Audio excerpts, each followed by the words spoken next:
the election. We know the election will be in May. It's only 4 months away, yet some of the crucial seats do not yet have candidates. Let me bring in New South Wales Liberal Senator Holly Hughes. Holly, how can this be allowed to happen? It is chaos. Look, it's not good, Chris. I don't think anyone's going to deny that.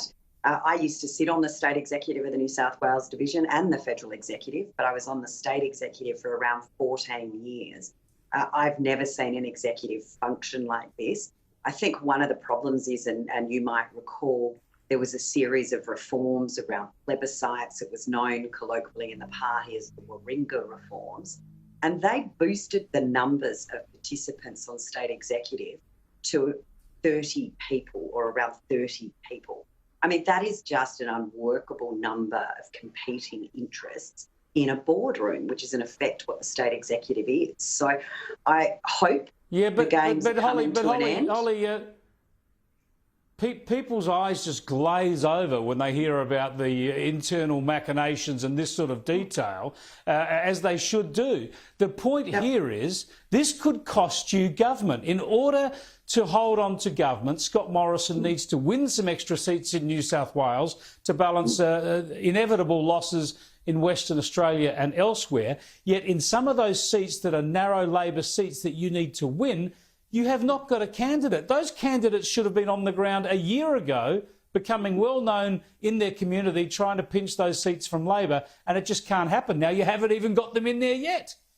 Yeah, look, I'm absolutely agreeing with you, Chris. There's been some discussion from the Prime Minister around a federal intervention. Perhaps that needs to happen sooner rather than later. This is just getting out of control. And we hear from some people that it's all about, we need to have plebiscites, we need to have a member vote. And that includes, again, some of our sitting members, like Susan Lee, one of our cabinet ministers, who is an outstanding cabinet minister and an outstanding member for the people of Farrer. Now, what we see, though, from the state government is they've got a couple of by-elections going on, some of which there were just candidates installed who are short-term members of the Liberal Party. So if it's good for state, it can be good for the feds, and it's time they got on with it. And if it is time for federal intervention, we'll bring it on. Got to sort it out within like days. It just can't stand. But apart from anything else, forget about the party. You're denying the people living in those electorates the opportunity to check out a candidate and consider voting for them. Now, there is good news, though, for the New South Wales Liberals, and that is that the wonderful public broadcaster, the ABC, because of its completely objective attitude to federal politics, they have found a member of the New South Wales Liberal Party that they're willing to give a platform to. And they had him on the 7:30 program last night and got his views on the latest texting scandal to hit the Prime Minister. Have a look. Everybody has a theory about who the Cabinet Minister is. Have you got a theory about who might be the texting minister? Yes, I will name the culprit.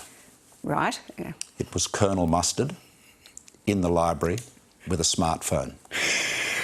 OK, thank you for that.